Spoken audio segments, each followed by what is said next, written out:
What is up, you guys? Welcome back to Parallel Beats, and today's video is going to be my second episode in the Logic Pro X tutorial series. We're going to cover advanced parameters, customizing the toolbar, then selecting an instrument and finding out where the actual sound comes from. So let's get right into it, and we'll create a new project right now. So this is what first comes up, and in the last episode, you guys went to Logic, Preferences, and then to Advanced Tools, and you guys downloaded all of this, okay? And what we're going to do here next is we're going to be going through some of these parameters up here. So the one that I want to start out with, which is very important, is the Logic Pro X input and output device.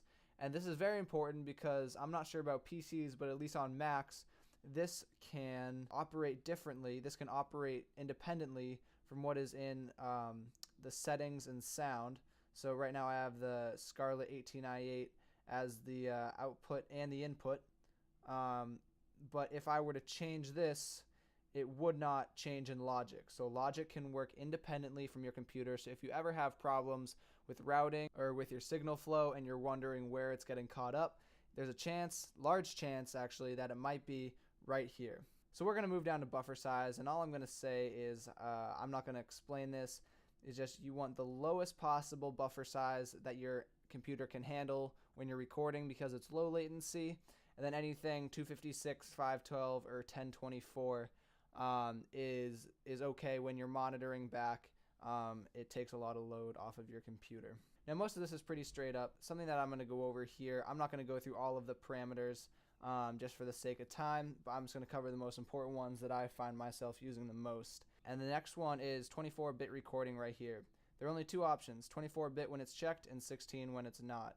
Then as we go down the line, we see all of these options here that I've tailored to myself, but really I didn't have to make many changes. It wasn't too bad. I don't have any MIDI devices plugged in right now, so that's not important. With the display, I've never really changed much of this. What we've gone over is basically all I use this for. Alright, so you guys can fiddle around with that in your free time.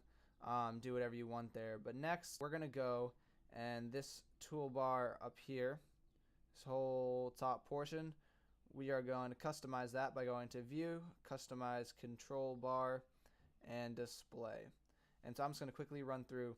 So usually I unclick List Editors, Notepad, and I rarely use loops, so because I like to consolidate everything that I'm doing up top, and I rarely use loops, so we're just going to uncheck that for now. And the browser I sometimes use, so we'll just leave that there. So the library is very important, and the inspector window I find are very important, so we're just going to leave those up. Same with the toolbar. I usually take off quick help. We went over all of these in episode 1, so if you guys haven't done that, definitely check that out. I usually take off smart controls, so you just bring that up by hitting B. The mixer and then the editors I leave up. So these transport buttons here, which are the 5 right here, I usually consolidate these a lot. I have 2 or 3 buttons, so we're going to take off rewind and fast forward, since I find it faster to just use the trackpad to like tap where I want to go. Stop and play, obviously you can use the space bar to do that, and record you can just hit R. And I don't use any of the play from beginning or go to beginning because you can just hit enter/return to do that. Moving on to the LCD, which is the blue portion at the top, we'll go to customize so we can see all this. I usually take off locators and I take off the positions, but I like knowing my sample rate because sometimes I change that depending on what I'm doing and what I'm recording with.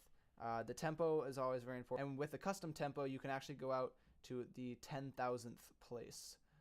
Which I've never found myself doing, but for those of you who think it's a little faster, a little slow, you can make those micro adjustments. I take off the MIDI activity, but I like leaving up the key signature. And the load meters are very important. This top one right here, the CPU load.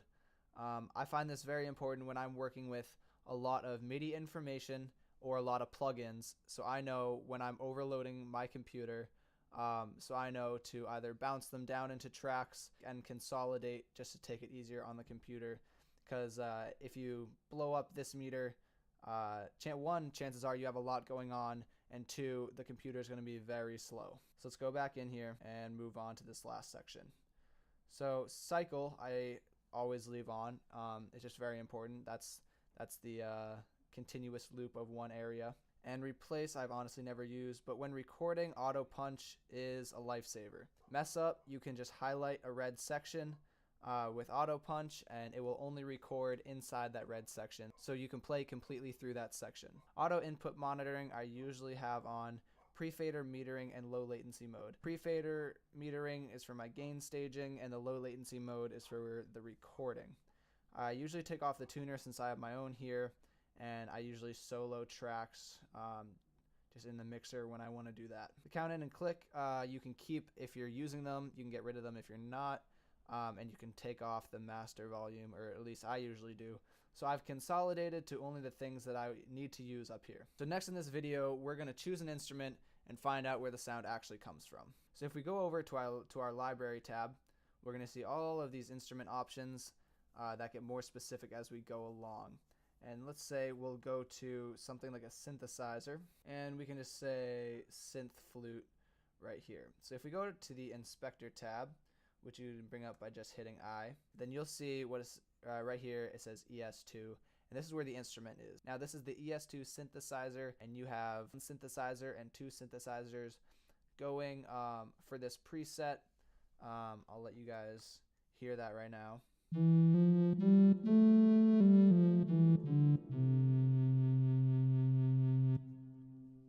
And all of these parameters can be changed, and I will do just the synthesizers in another video because there's so much going on here. When you first look at it, it's going to be very confusing, but as you start to pinpoint the parameters that you need to change to get the sound that you want, then it'll become a lot more simple for you. And so that's where the actual sound comes from. It usually comes from a synthesizer, unless it's a sample kind of instrument. So that is where the actual sound comes from. It comes from either a synthesizer or there are pre-recorded samples that are just triggered, and that's where the actual sound comes from when you're choosing an instrument and when you're working with MIDI. So that is all for today's video. Thank you guys so much for watching. Let me know if there's anything you want to see in the future. Comment, subscribe, like the video, tell me what you want to see. Until then, peace.